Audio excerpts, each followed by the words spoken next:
सरदार मौज़म के तो जराइम की फ़हरिस्त इतनी तवील है कि फ़रिश्ते पढ़ते हुए शर्माएंगे भी और थक भी जाएंगे। कवायद से हटकर इन्होंने माले मुफ्त दिले बेरहम खूब लूटा है मुख्तलिफ प्रोजेक्ट्स में, ठेके दिए गए दबा के। वो ठेके किन किन लोगों को दिए गए, क्या क्या तफासिल थी, ये आगे चलकर आपको बताऊंगा। एक ही दिन में मुबैना तौर पर 80 लाख रुपए जो है वो निकाले गए एक अकाउंट से और ब्लैक मार्केट से डॉलर खरीदे गए और गैर कानूनी एक दौरा किया गया, गैर मुल्की दौरे। हर गाड़ी से मुराद ये है कि उन लोगों को सरकारी नंबर प्लेट्स अलॉट की गई जो उसके अहल ही नहीं थे, जो एलिजिबल ही नहीं थे, क्यों अयाशियाँ कर सकें। बिस्मिल्लाहिर्रहमानिर्रहीम, अल्लाहुम्मा सल्ली अला मुहम्मद व अला आलि मुहम्मद। मैं हूं वक़ास अज़ीज़। आदाब दोस्तों, आपको आज के इंतहाई अहम व्लॉग में खुशामदीद कहता हूं। ये एक हराम खोर एमडी के हवाले से है और उसके फ्रंटमैन के हवाले से है। नीका पाकिस्तान का इंतहाई पोटेंशियल इदारा। इस पोटेंशियल को कैसे दोनों हाथों से लूटा गया, दोनों हाथों से नहीं बल्कि 7500 हाथों से कैसे लूटा गया, नोचा गया, खसूटा गया। मुझे कुर्बानियाँ याद आती हैं उन हमारे बुज़ुर्गों की जिन्होंने पाकिस्तान बनाने के लिए अपनी जानों का नजराना पेश किया। मुझे अपनी वो माएँ बहनें बेटियां याद आती हैं जिन्होंने अपनी अस्मतें इस मुल्क पर कुर्बान कर दी, इसकी इज्जत पे कुर्बान कर दी।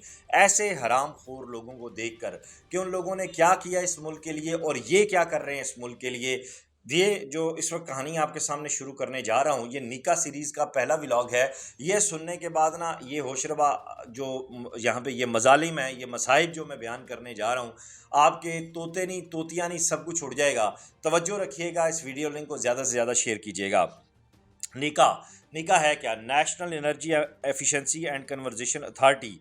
ये कंजर्वेशन एक्ट 2016 था, उसी के तहत ये इसको अथॉरिटी का दर्जा दिया गया और 2016 में ये एक्ट आया था।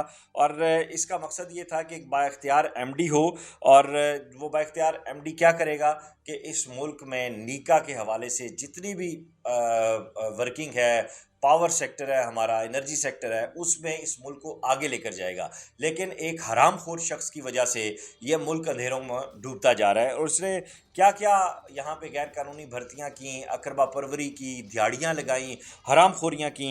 ये एक बहुत वेब सीरीज़ है पूरी, उस पर मैं आपसे बात करूँगा। सबसे पहले मैं आपको बताता हूँ कि ये माशाल्लाह महा हरामखोर एमडी हैं सरदार मौज़म साहब, एमडी नीका हैं और उनके फ्रंट मैन है सबी हैदर। आज मैं बुनियादी पॉइंट्स पहले इस व्लॉग में शेयर करूंगा कि क्या क्या नुकात हैं जिन पे मैं आइंदा आगे चलकर बात करूंगा। ये एक इंट्रोडक्टरी व्लॉग है। उसके बाद अगला व्लॉग आएगा मेरा सबी हैदर साहब के ऊपर और फिर सबी साहब के बाद आगे फिर ये एक पूरी सीरीज़ शुरू होगी। सरदार मौज़म के तो जराइम की फ़हरिस्त इतनी तवील है कि फ़रिश्ते पढ़ते हुए शर्माएंगे भी और थक भी जाएंगे। ये मैं आपको बता रहा हूँ। सबसे पहले कवायद से हटकर इन्होंने माले मुफ्त दिले बेरहम खूब लूटा है मुख्तलिफ प्रोजेक्ट्स में, ठेके दिए गए दबा के।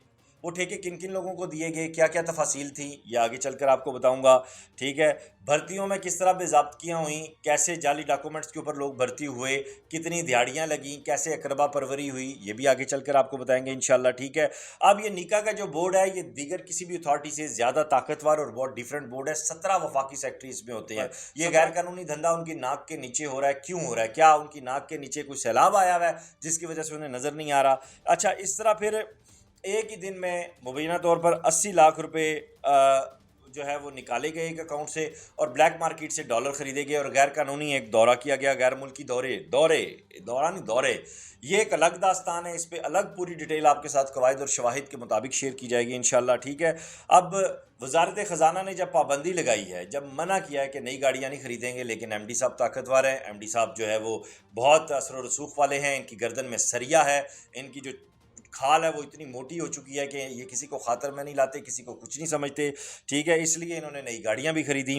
फिर इसी तरह ग्रीन नंबर प्लेट हर गाड़ी पे लगी हुई, यानी हर गाड़ी से मुराद ये है कि उन लोगों को सरकारी नंबर प्लेट्स अलॉट की गई जो उसके अहल ही नहीं थे, जो एलिजिबल ही नहीं थे, क्यों अयाशियाँ कर सकें, अपने मामलात पूरे कर सकें, कोई उन्हें पूछने वाला ना हो। सरकारी नंबर प्लेट की गाड़ी है, कारी सरकार में दबा के लूटो इस मुल्क को, बजाओ इसकी।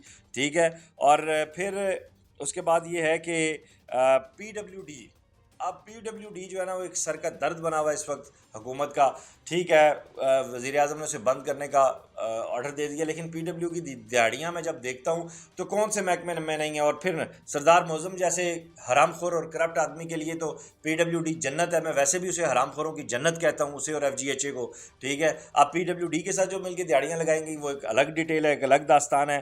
फिर जाली कंपनियों के नाम पर करोड़ों रुपए एमडी ने अपनी जेब में डाले हैं। वो बोगस कंपनियां क्या हैं उनकी डिटेल्स भी आपके साथ शेयर करूंगा। शाहिद खाकान अब्बासी की सरबराही में, साबिक वज़ीर आज़म की सरबराही में एक कमेटी बनी थी, उसकी सिफारिशात नज़रअंदाज, उसके जो अहकामात थे वो नज़रअंदाज। क्यों? उनको क्या करना है, वो कागजी कार्रवाई थी, वो सिर्फ फाइलों का पेट भरना था। फिर इलेक्शन जैसे ही आगाज़ होता है गुज़िश्ता, तो भर्तियां शुरू कर दी गई और उस पर फिर मिनिस्ट्री बिल्कुल खामोश रही। क्यों? अहकामात थे, दिहाड़ियाँ लग रही थी, नोट लग रहे थे, अकामोडेट करने थे, वोट चलने थे। फिर इसमें एक बड़ी इंपॉर्टेंट डेवलपमेंट है, वो ये कि यहाँ के जो सेक्रेटरी साहब हैं वो बड़े दबंग समझे जाते हैं। और फिर गैर कानूनी नोटिफिकेशंस के मुसलसल इजरा होते रहे, जिन्हें सेक्रेटरी लेवल पर दबाया गया, जॉइंट सेक्रेटरी लेवल पर। और फिर मुलाजमीन का जो इस्तेहसाल हुआ है उसकी तो अलग ही दर्दनाक कहानी है। एमडी की जो कारकर्दगी है, एमडी के जो हराम खोरियाँ हैं, आलमी मालियाती इदारों के तहफ़्फ़ुज़ात और उससे जो जुड़े दीगर मामलात हैं, IMF क्यों तहफ़्फ़ुज़ पेश करता है? सरदार मौज़म जैसे करप्ट लोगों की वजह से यहाँ पे हमें अपनी कौम को, अपने मुल्क को गिरवी रखना पड़ रहा है। ये हराम खोरी की एक बहुत बड़ी दास्तान शुरू हो रही है, इसलिए आप ट्यून अप रहिएगा। आपको बताएंगे कि IMF इस मुल्क में कैसे आया, हम मुआशी दबाव में कैसे गए, डिफ़ॉल्टर कैसे हुए, उसमें सरदार मौज़म जैसे हरामखोर का कितना बड़ा हाथ है। इस वीडियो लिंक को ज़्यादा से ज़्यादा शेयर कीजिएगा। अपना ख्याल रखिएगा। खुदा हाफिज़।